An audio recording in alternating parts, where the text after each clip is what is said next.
Olá, gente, bom dia a todos. Eu sou a professora Mariane, da disciplina de Biologia, né? Eu espero que vocês estejam todos bem, considerando tudo que a gente tem vivido nos últimos dias. E para a nossa aula de hoje, eu trouxe um assunto que, obviamente, ele faz parte, né, da programação do que a gente havia pensado para o semestre de vocês. E vocês vão observar que a nossa aula ela não está muito longa, e isso é proposital, considerando, né, a nossa impossibilidade ou a nossa dificuldade de estarmos presencialmente em sala de aula, o que facilita, de certa forma, vocês tirarem dúvidas, enfim. Então, eu optei por trazer uma aula mais enxuta, com aqueles conceitos que eu julgo serem mais importantes, certo? Então, qualquer dúvida, vocês podem entrar em contato, né, através do e-mail, né, disponibilizado pelo pessoal da escola, tá bom? Então, vamos lá. Então, gente, ao final da nossa aula de hoje, é importante que vocês saibam diferenciar células somáticas de gametas, diferenciar o processo de mitose e o processo de meiose, quais são as diferenças entre eles, quais são as semelhanças entre eles, compreender o conceito de genética, né, o que é genética, bem como diferenciar genótipo de fenótipo. Bom, então, para alcançarmos os objetivos da nossa aula de hoje, eu preciso que vocês consigam diferenciar o que são células somáticas de gametas, que também são chamados de células sexuais. Bom, em algum momento da vida de vocês, vocês devem ter ouvido falar que os seres vivos eles são formados por células. E vamos considerar, então, a nossa espécie, né, os seres humanos. As nossas células somáticas são todas as células que formam o nosso corpo, sem ser as células sexuais. E os gametas são justamente as células sexuais. Então, qual seria a diferença entre elas? As células sexuais são aquelas que, ao se unirem, elas vão originar um indivíduo da mesma espécie daquelas que deu origem a elas. Então, como a gente está considerando a nossa espécie, então as células sexuais dos seres humanos são aquelas que, ao se unirem, ao se juntarem, elas vão formar um novo indivíduo da espécie humana. Que células são essas? O ovócito, que é liberado pela mulher, e o espermatozoide, que é liberado pelo homem. Então, os gametas são justamente o ovócito e o espermatozoide, enquanto que todas as outras células que formam o nosso corpo, sejam elas células da pele, do estômago, dos rins, dos olhos, enfim, essas são chamadas de células somáticas. Compreenderam a diferença?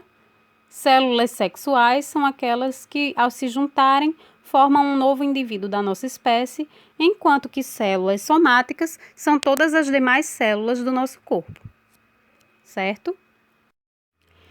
Então, para que a gente possa continuar a nossa aula, vamos recapitular alguns conceitos, né, que a gente já viu em aulas anteriores, ou pelo menos deveríamos ter visto. Toda célula ela é formada de membrana plasmática, de citoplasma e de núcleo. Eu falei toda, mas toda regra tem exceção. E por isso eu destaquei aí esse núcleo em vermelho, porque algumas células não apresentam essa estrutura. Mas geralmente uma célula ela é formada de membrana plasmática, citoplasma e núcleo, certo? No interior do núcleo existem os cromossomos, que são estruturas formadas por DNA e por proteínas. E a gente chama de gene um trecho desse DNA, certo? É importante a gente saber que as células somáticas humanas apresentam 23 pares de cromossomos. Sendo assim, as células somáticas humanas apresentam 46 cromossomos no total.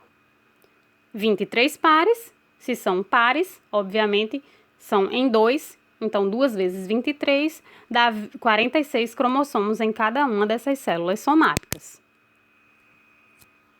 Já os gametas, né, que a gente viu no slide anterior, eles apresentam metade do número de cromossomos das nossas células somáticas. Se as nossas células somáticas apresentam 46 cromossomos, isso significa que os gametas, eles só apresentam 23 cromossomos, certo? Então, vamos lá compreender esse esquema. Quando eu tenho um espermatozoide encontrando um ovócito, que aqui está chamado de óvulo nesse esquema, eu tenho a formação de uma célula que é chamada de zigoto. O espermatozoide está aqui representado em azul no esquema, o ovócito em rosa, e cada um desses dois apresenta 23 cromossomos. Então, se eu somo 23 do espermatozoide com 23 do ovócito, eu tenho a formação de um zigoto que tem 46 cromossomos, que é o total de cromossomos da nossa espécie, certo? Lembrando que eu estou usando como exemplo a nossa espécie, mas o número de cromossomos, ele varia de espécie para espécie, certo? Esse zigoto formado, ele vai sofrer várias divisões celulares até ser formado o embrião, que vai se desenvolver em feto e futuramente, né, vai formar o bebê por completo. E aí, basicamente, nós temos dois processos de divisão celular. Um desses processos é chamado de mitose e o outro é chamado de meiose, certo? Então, vamos iniciar pela mitose. Antes que ocorra a mitose, é necessário que haja a duplicação do número de cromossomos. Então, observem bem essa imagem que eu coloquei aqui nesse slide. Observem que a gente tem um primeiro círculozinho aqui que está representando a célula, e cada um desses tracinhos aqui no interior dessa célula é um cromossomo. Observem que ocorre a duplicação do DNA, aqui está chamando replicação, mas é a mesma coisa nesse caso, certo? Então, o material genético, o número de cromossomos, vai se duplicar. Observem que no primeiro círculozinho nós temos um tracinho vermelho e um azul. E no segundo círculo nós já temos 2 tracinhos vermelhos e 2 azuis, certo? Então, é preciso que haja essa duplicação do número de cromossomos para que depois a célula se divida. Então, observem que na mitose, né, o número de cromossomos que inicia na célula, nesse caso aí são 2, vai ser igual ao número de cromossomos das células filhas geradas. A gente vai chamar essa célula inicial de célula mãe e as células finais de células filhas, certo? Então, observem que na mitose, o número de cromossomos das células filhas é igual ao número de cromossomos da célula mãe. No final do processo de mitose, nós temos 2 células filhas sendo geradas. Quando vocês forem ver o próximo slide, vocês vão observar que o processo de meiose apresenta algumas semelhanças e também algumas diferenças, né, quando comparados com o processo de mitose. Então, o que é que eu quero que vocês compreendam do processo de mitose? No processo de mitose, a célula mãe, ela vai se dividir em 2 células filhas com o mesmo número de cromossomos da célula mãe. E ao final do processo de mitose, 2 células filhas são formadas. Gravem bem essas informações, porque elas serão diferentes das informações que a gente vai ver que ocorre, né, no processo de meiose. Tudo bem? Agora vamos entender como é que acontece o processo de divisão celular do tipo meiose.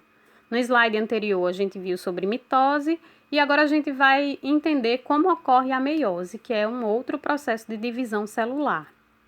Lembrando que a célula que vai sofrer divisão, eu vou chamar de célula-mãe. E as células que vão ser resultantes dessa divisão, eu vou chamar de células-filhas, certo? O primeiro círculo desse esquema vai ser a célula-mãe e os 4 últimos círculos do mesmo esquema vão ser as células-filhas. Tudo bem? Vamos lá então. O processo de meiose é o processo de divisão celular responsável por produzir os gametas. E quem são os gametas? Que a gente viu no início da nossa aula. No caso da nossa espécie, são o ovócito e o espermatozoide. Então, essas células sexuais, que são os gametas, são produzidas através do processo de divisão celular chamado de meiose. Tranquilo? Nesse tipo de divisão, o número de cromossomos das células filhas é a metade do número de cromossomos da célula-mãe. Se vocês contarem aí o número de tracinhos existente na célula-mãe, contem aí, são 2 azuis, 1, 2 e 2 vermelhos, 3, 4. Então, a célula-mãe apresenta 4 cromossomos. E vamos lá para as células filhas, que são esses círculos menores, os últimos círculos aí desse esquema, em número de 4. Cada uma das células filhas apresentam quantos cromossomos? 2 cromossomos, metade do número de cromossomos da célula-mãe. Ok? Então, ao final do processo de meiose, são formadas 4 células filhas. Quantas células foram formadas no processo de mitose?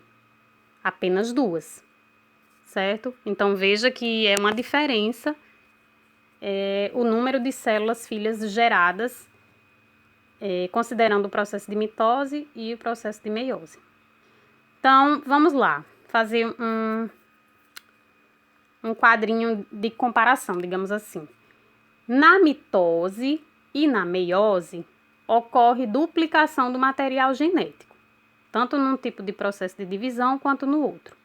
Agora, o que é que acontece de diferente nesses dois processos?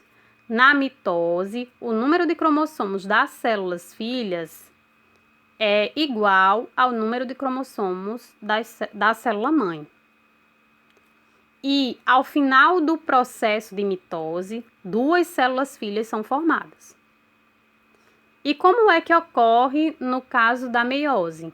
Na meiose, o número de cromossomos das células filhas é metade, por isso o nome meiose, lembra meio. Então, o número de cromossomos nas células filhas é a metade do número de cromossomos da célula-mãe, certo? E ao final do processo de meiose, são geradas 4 células filhas. Já na mitose, apenas 2. Então, observem bem essas semelhanças e essas diferenças, porque elas vão nos ajudar a cumprir com os objetivos que eu propus, no início da nossa aula.